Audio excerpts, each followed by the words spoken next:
You're listening to Leadership Powered by Common Sense with your host, Doug Thorpe. Here's Doug.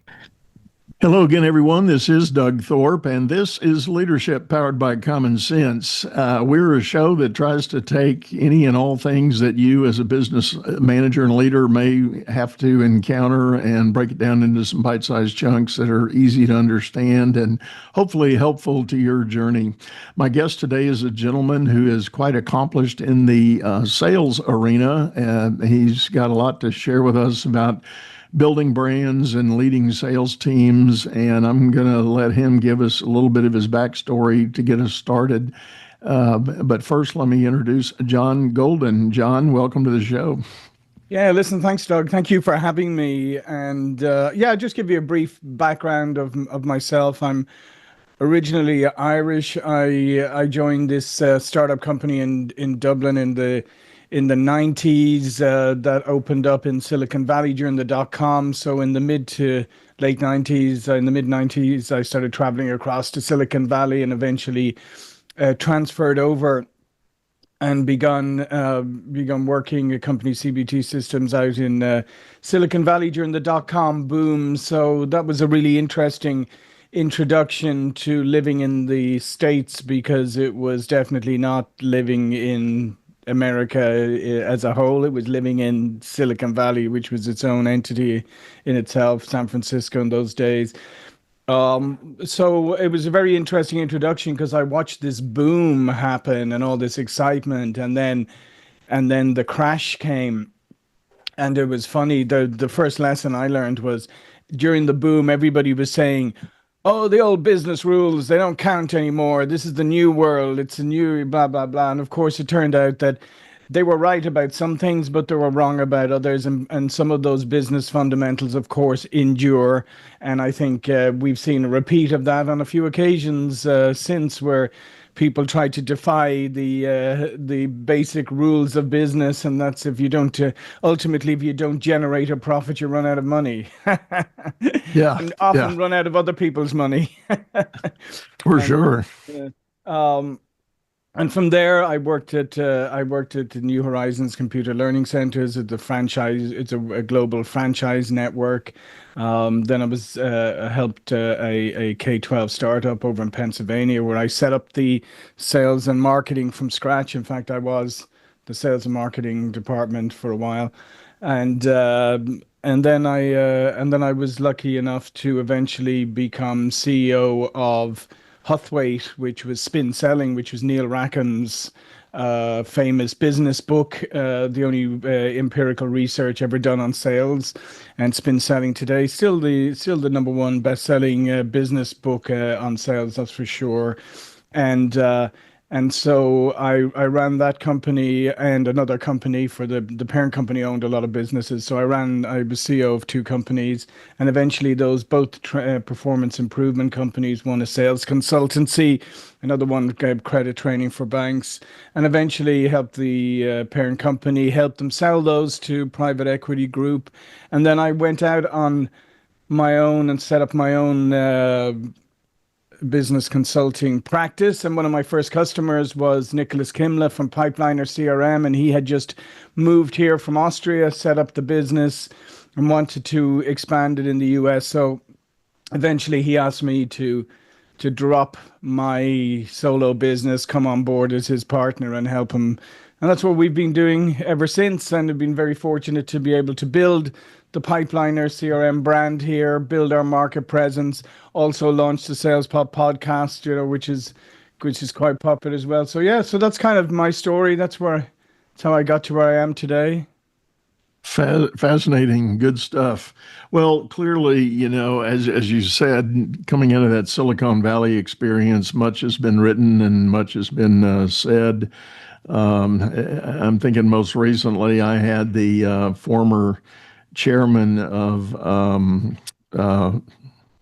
oh gosh, I just drew a blank. The big bank that failed 2 years ago there in Silicon Valley. Oh yeah, the Silicon Valley Bank, or the investment. Yeah, SVB. Yeah, Silicon Valley Bank. Yeah, that was it. And part of that story is that same, as you said, people living against the the forces of nature in the business world. And you're not going to beat gravity. You're not going to beat the turning of the sun. Night to day. Those are going to continue to happen. And I think there are rules like that in business as well that people are wise to pay attention to. Yeah, I think that old phrase about not throwing the baby out with the bathwater is always a good one to bear in mind. Yeah, yeah. Um, so, tell us a little bit. You have many things in your background and bio that we could pick on, but I guess let's start. One of the key things you've done some work in is the whole idea of branding for a business, and branding is a big topic that I've encountered with a lot of my clients. Specifically, the big discussion I've had here on this show is the notion that if your company culture doesn't support the brand, it doesn't matter what you've tried to claim as your brand, it's not going to happen. Yeah, so I think brand is one of those things that people often misunderstand, or they see it in very, very narrow terms, right? So a lot of people think, oh, your brand is like your logo and your name and all of that kind of stuff. And reality is your brand is the totality of the experience that somebody has when they engage with your organization. So that could absolutely, it could be the first thing they could see from your company, it could be a visual, it could be the logo, it could be whatever. But it may not be. It may be the first interaction. Maybe you take a cold call from a salesperson, or you see something on LinkedIn or whatever. But the reality of brand is that if everybody in the organization is not aligned behind the brand and what the brand stands for, what the the principles or the values of the organization are, and what you try to do, if everybody isn't on the same page, then the experience that somebody has with your brand can differ on different days, different engagements, different interactions, different people. And inconsistency is never, as human beings, we don't like that. We don't like the fact that, I talk to this person one day and they're great and they're helpful. Then I talk to this other person less so. Now I'm a bit confused about, does this company really care about me?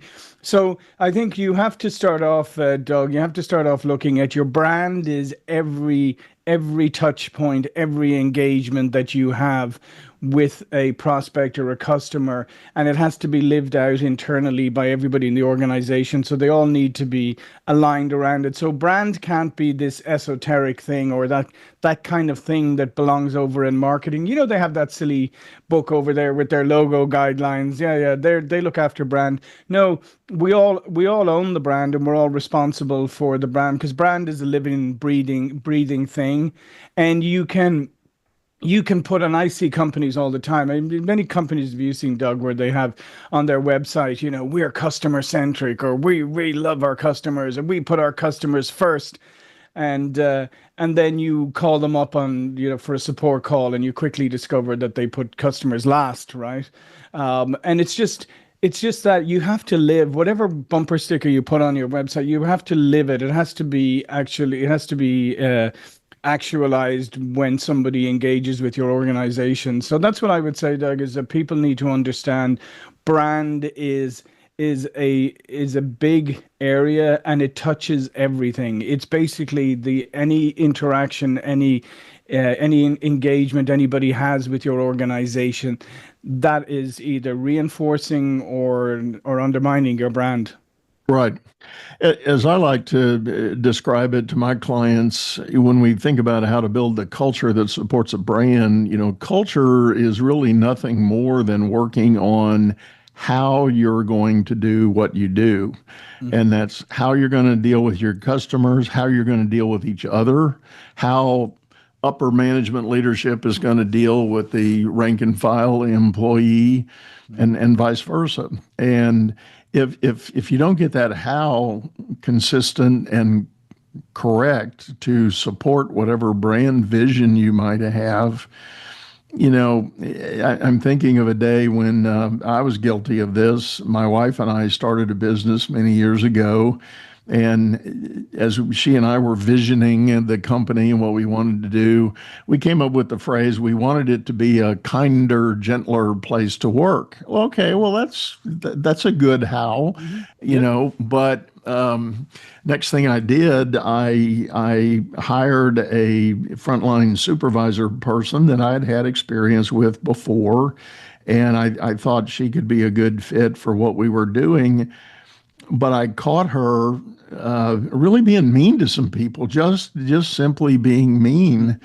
And I pulled her aside and I said, "What are you doing?" And she said, "Well, they didn't do what I wanted them to do." And I said, "That's not how I want us to work with each other. I don't want that language. I don't want that message being treated with people and or treating people that way." And it became a friction point between she and I because that was just it turned out as her experience and personality had evolved in business, she just got to be a really cruel boss to work for. And I didn't know that when I hired her because it had been a bit since I had last worked with her.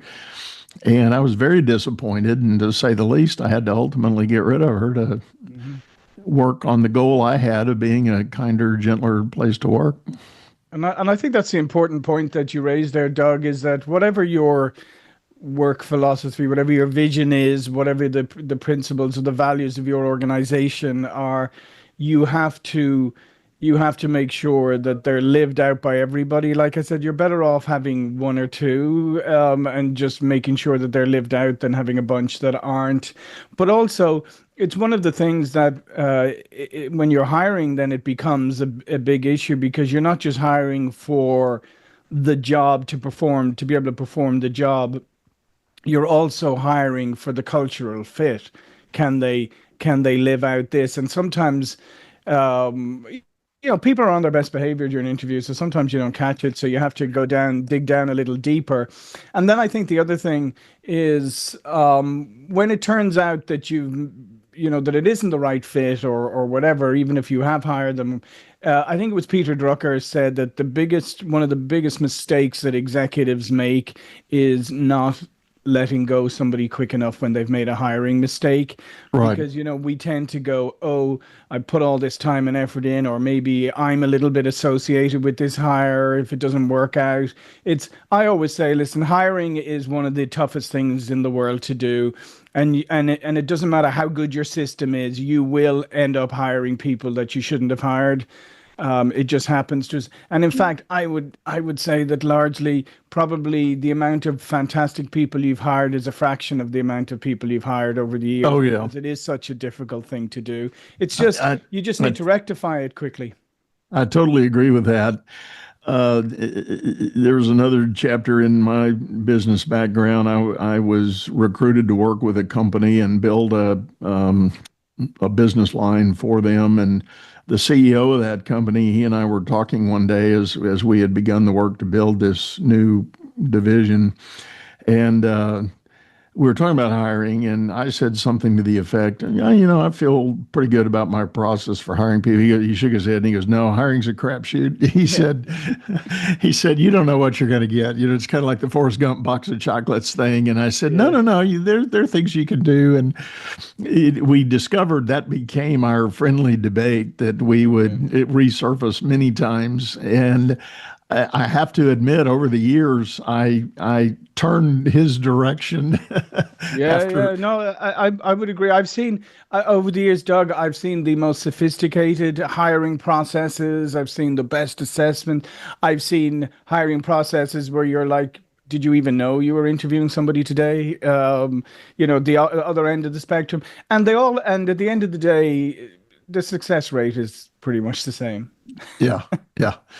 So let's talk a little bit about your journey with Pipeliner. I'm actually familiar with Pipeliner as a CRM alternative. So it's a SaaS product, right? It Basically. is. Yes. So talk about the genesis of it and for all of the many efforts that people have made to build CRM systems. Um, there are many that are kind of headlining the small business market now. Tell us the Pipeliner story. What's different, and why should a business consider Pipeliner? Yeah, so Doug, so the founder, Nicholas Kimler, he had built this banking compliance product called WorldCheck that was sold to Thomson Reuters, and it was the largest build banking compliance product. Pretty much all the banks have it. You can figure out money laundering and all this kind of stuff through it, and so after he had done that, he turned his attention to sales, and he was looking at CRM and looking at systems for himself, and he found them all to be cumbersome, to be not very friendly to the salesperson, to be not very friendly for an entrepreneur and that. So he started off building Pipeliner CRM, but building it from a salesperson first point of view and an empowerment point of view.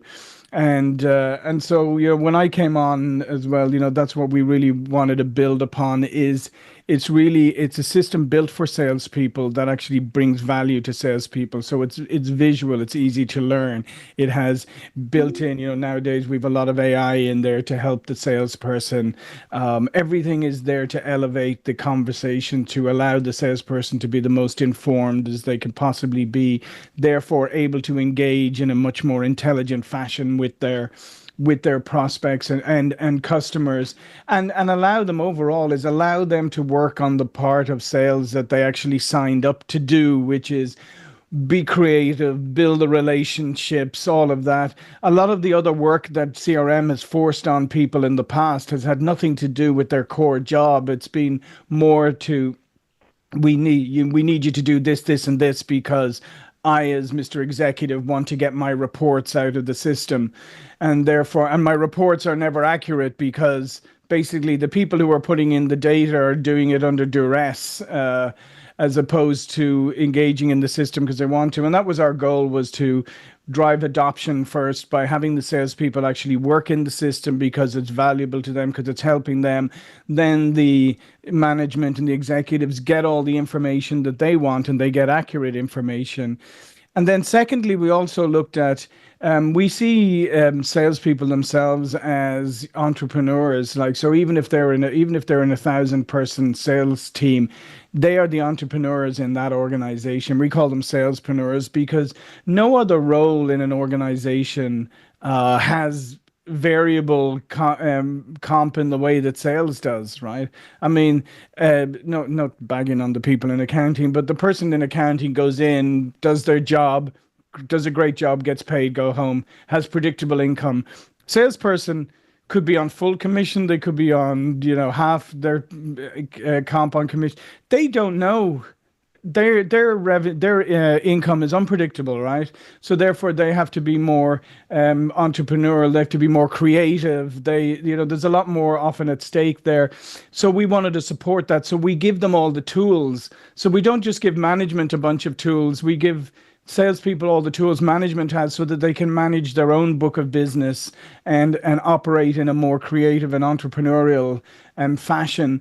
And that's what we've been able to do, Doug, is we've been able to drive adoption and drive more greater empowerment for salespeople, and that way really make an impact on them. And now with AI, we brought in lots of AI to take away, and automation to take away all those routine, those low value tasks that have been imposed on salespeople in the past, allowing them to focus on the creative elements and the relationship building. So that's really the essence of what Pipeliner is today. We don't really cater to the lower end of the market in terms of the onesie twosies, small businesses. We're really, mid-market and upwards, like right up to enterprise. But we're really for teams, for people who have sales teams who understand sales process and the value of sales process, then we're a fantastic solution for them, a visual one, easy to set up, all the tools you need to sell. We're a sales CRM. We have everything you need for account management, for prospecting, for anything to do with sales. We have it. Very interesting. You packed several things in there, and I'm thinking back in going all the way back to my days in banking, we were the bank I worked for made a choice to implement one of the very popular CRM systems of the day, and I'm not going to name a name. I don't want to Sure. disparage anybody, but it still exists today, and it has been for quite some time. And to your point, for all the pain and effort it took to get it implemented, and every department in our bank had it was very fractured in a way. They had their own sales management system because every bank officer was basically a salesperson trying to build new business relationships, and every department had their own way of tracking that and rolling it up to get the senior management's info, to your point. And that frankly worked pretty well. And why they decided to implement a global system, I don't know, but somebody decided that's what they needed to do. And it was probably one of the C-suite guys trying to justify his job, is my guess. But nonetheless, we commissioned the implementation of this thing. And I'm going to say within a matter of probably as short as 90 days post-implementation, nobody was using it. Everybody hated it. And executives were scratching their head going, come on, guys, we spent all this money, and people were just kind of voting with their feet. They were like, no, I'm not going to use this. It interrupts my day. And some people actually use the phrase, I'm not a data entry clerk. Yep. I'm not going to do that. Exactly. And I think that's and that's a great lesson too, in if you're going to bring in a solution into a company like that. I mean, what they should have done is they should have involved some of the salespeople, or in the selection process, if they're going to be the ones using it in the selection process, so that they got comfortable with it as well, rather than when you, especially nowadays, Doug, I think maybe once upon a time you could impose things and maybe force them with the rod of iron and thing. I think those days are gone. I just don't think you can do that anymore. Therefore, if you're going to bring in a solution, you should make sure the people who are going to be most affected by it are involved in the purchasing, in the selection process. Yeah, yeah. Now, in part of your background, John, we talked about this just a moment in the green room. Pipeliner is very much a SaaS product, software as a solution idea. Talk to us about the nuances of promoting and selling SaaS products as opposed to maybe tangible goods and hardware that people can put their hands on. Yeah. Well, I think there's a number of things, Doug. I mean, first of all, for a SaaS product, like, people like SaaS products because they like the convenience of them, and the fact that you can just go online and utilize the service. So it's a very convenient way of operating. The biggest challenge you have with SaaS today, I think, is just there's so much variety available today. I mean, take even the CRM space. If you go on to some of those review sites, sometimes they'll list 800 like CRMs, right? Now, some of those are niche ones, very small ones. Some of them aren't really CRMs, but you get my point. Is you're operating, whatever SaaS product you have, you tend to be operating in a fairly crowded marketplace. So there's a lot of things that you need to take into consideration. The first thing is you need to define your audience. You define your target audience really, really well, like down as granular as you can, because there is a tendency in SaaS for you build a product and then say, like, who's the product for? And it's like, well, it's everybody. And you go, well, no, it's not for everybody, because everybody is not going to buy it. It has to be. So the more targeted you can get on your market, like really define your prospect down to the most granular level, the more opportunity you will have to actually be able to sell to that target, and to be able to identify how to get to that person, right? To be so that you make sure whatever advertising you do, wherever you focus your content strategy or whatever, you're focusing at the right person, and you're attracting the right person and the right conversation. So that would I say will be the number one failing I see, is that people get too broad in defining their target market from the get-go. The more granular you can get, the better, because it's going to, as I said, it's going to help you in how you target. And then you need to be very clear, like, where is your customer? What type of customer you're going after? If it's a B2B customer, are you, is LinkedIn where you should be in terms of like outreach and advertising, or on review sites or whatever? Where should be, what are the things that you need to do just to be visible from the get-go? And then I would say, Doug, the biggest thing is that part of the reason why people like SaaS and SaaS products is the convenience, but it's also the fact that I can probably pretty much switch the product tomorrow, right? I can largely find another SaaS product to replace the one I'm using today. And people have gotten into that switching mindset where they're like, oh, this has got an extra feature I like, or this one over here is cost $2 less. I'll just switch over. So holding on to customers and churn is a real issue. It can be a real issue in SaaS. So what you have to do and then ask yourself is what are your mechanisms for building relationships with customers? Because I'll tell you, Doug, I use a bunch of SaaS products today that I have no relationship with the organization, never spoken to them, never whatever. And so tomorrow, if I needed to stop using the product, I would just switch. It wouldn't be an issue. So there's nothing holding me to that. I mean, maybe the only thing that's holding me is right now the products are doing what I want them to do, but that may change. So I would say the biggest mistake a lot of SaaS companies make is not defining how they are going to engage with customers, how they are going to build a relationship, how they're going to make it sticky with them, and kind of overcome this tendency to flip and switch. And the good news is that people actually genuinely want this. One of the things that we decided at Pipeliner is that we always say human first, right? Our support, we're wingman, we're here to help you. It's human first. We actually like it when you reach out to us. We're not like, oh no, here's a support ticket, but it's like, great, Doug has called up. He's got an issue we need to solve. But then again, it's a great opportunity to engage with Doug, to maybe ask him about the system, to suggest some other things, to see how he's going.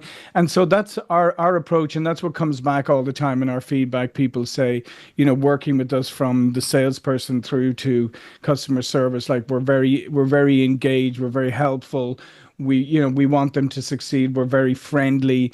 And so I think you as a SaaS organization, you have to ask yourself, how do you want to service your customers? Do you want to do it fully digitally and fully through technology? And if so, can you make that an experience that's so frictionless and so good that you'd be crazy to do it anywhere else, or they would never even think of leaving because you've made it so simple? Or do you say, okay, there's going to be times when people need help, or I want to actually build relationships with customers. Therefore, I'm going to figure out how I can support a more human-oriented approach and build real relationships. So it's not as easy to switch. So those, what I would say, are really, really important questions you need to ask yourself, because that's the beauty. It's like the strength and weakness. It's the beauty of a SaaS solution is you can get up and running quickly, and the downside of it is you can switch to a competitor really quickly too. Yeah.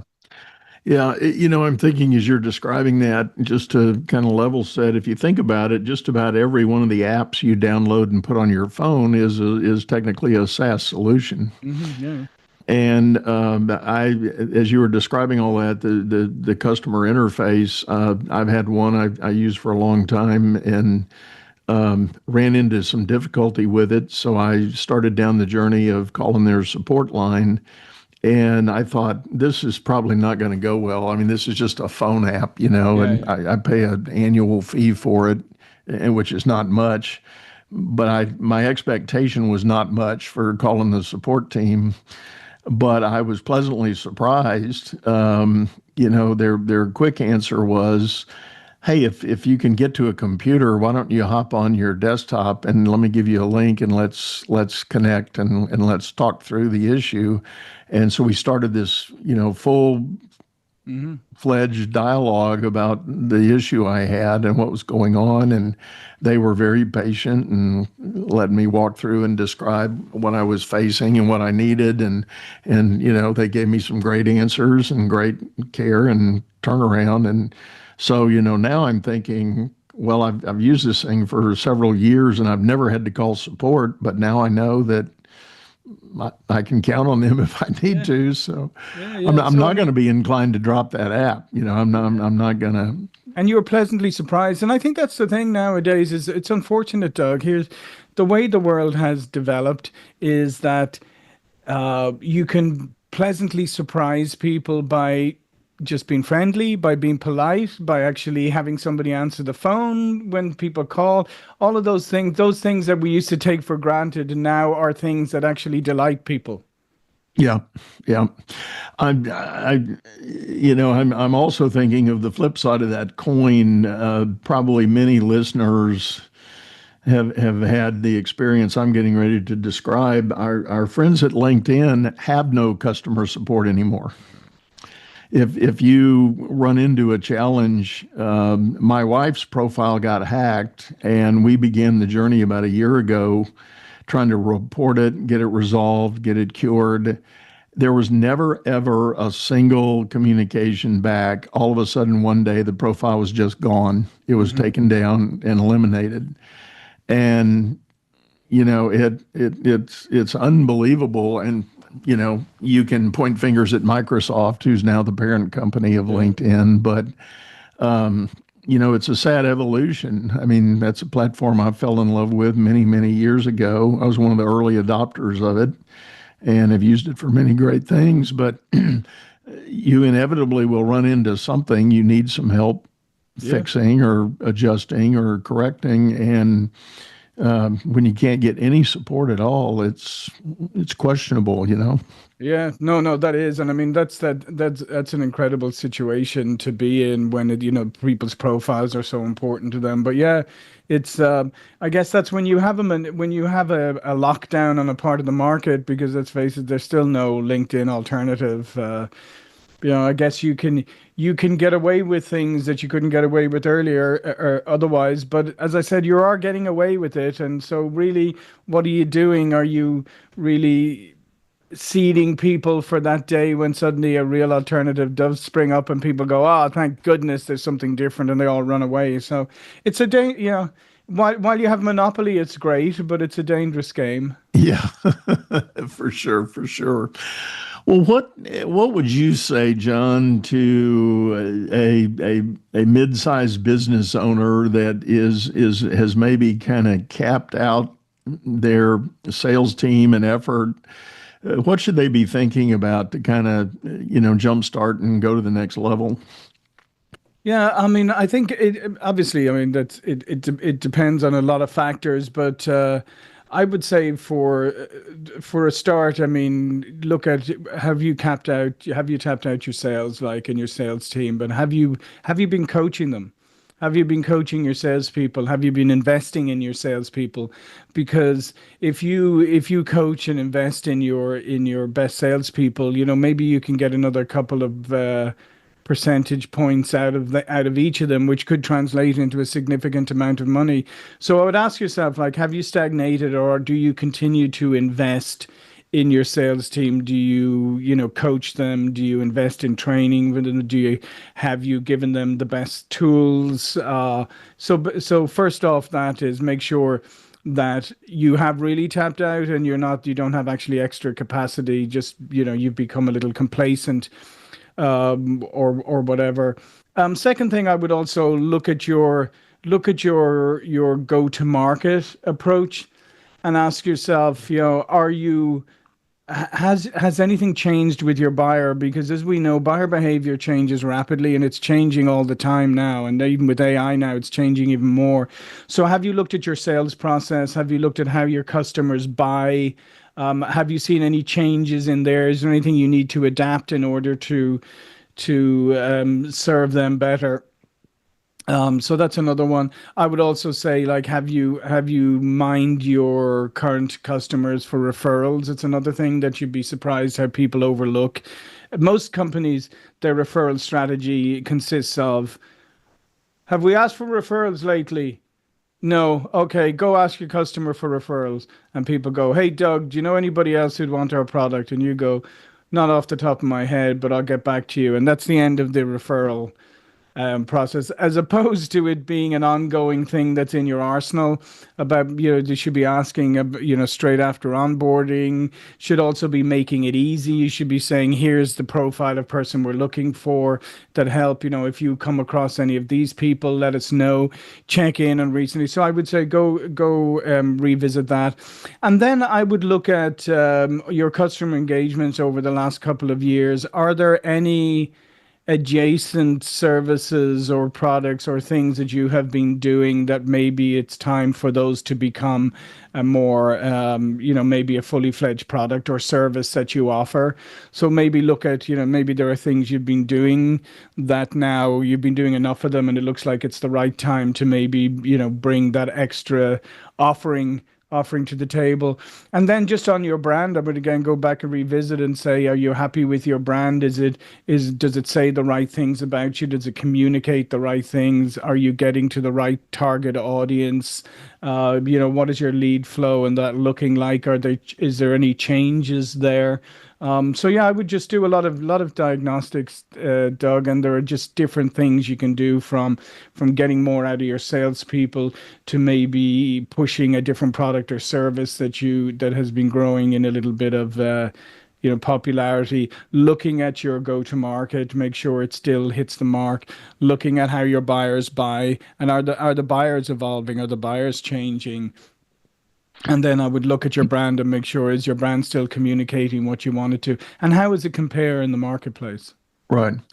Related to all that, John, one question that I get frequently from people, it's easy to think about lagging indicators. You look at historic KPIs, how many leads did we get? How many calls did they generate? How many follow-up calls did they generate? What's the progression through the sales funnel, et cetera, et cetera. But what, in your mind, are some good leading indicators companies ought to be tracking for how they're moving on their sales effort?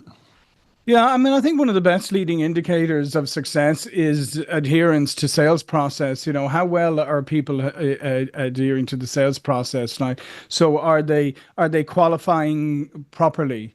Right. So are they going through the proper qualification process? Are the only opportunities getting into your pipeline ones that you actually have a realistic chance of winning? That's a great leading indicator of success if you have a clean pipeline and you only have the things in there, because oftentimes people will load up the first couple of stages of a pipeline.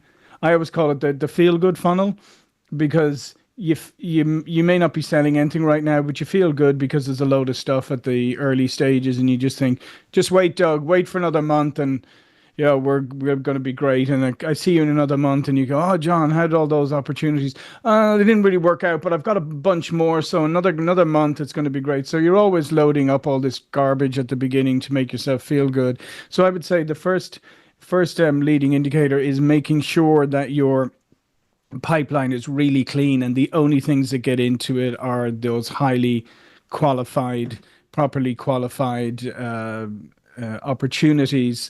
Then I would look at other leading indicators of success, or how the salespeople execute their jobs. Like, are they doing proper prep work before calls? So are they doing call planning? Are they doing real call planning? And are they, following up properly? So again, I mean, these sound very simple things, Doug, but I guarantee if you go into a lot of organizations when they're selling, and sales organizations, especially when they're struggling a bit, you will find messy pipelines with a lot of bad stuff in them, you will find that salespeople have stopped doing some of the fundamentals, right? Maybe setting aside proper prep time, maybe doing proper call plans. They've just gotten complacent. People are defining opportunities differently. So, like, I'm putting my opportunity in stage 2, you're putting an identical one in stage 3. There's no consistency. So again, I will come back to your best leading indicators of success are your clean pipeline and and following your sales process to the letter. And if those things are happening, I guarantee you can forecast and predict much better. Yeah. One thing I'll share too. Just sometimes it's so simple to be able to create some great gains. I was working with an executive once who was head of sales for a large actual publicly traded company. And I was just curious one day, he was talking about a sales team meeting that was coming up. And I said, what's on the agenda for that? And he started kind of walking me through it. And what I realized, there was no time on that agenda for a discussion about individual input on recent observations and best practice that they had encountered. And I challenged him on that. I said, why aren't you I said, is anybody on your sales team winning right now? And he said, oh, yeah, I've got several guys. I'm real proud of them. The company's real happy. I said, great.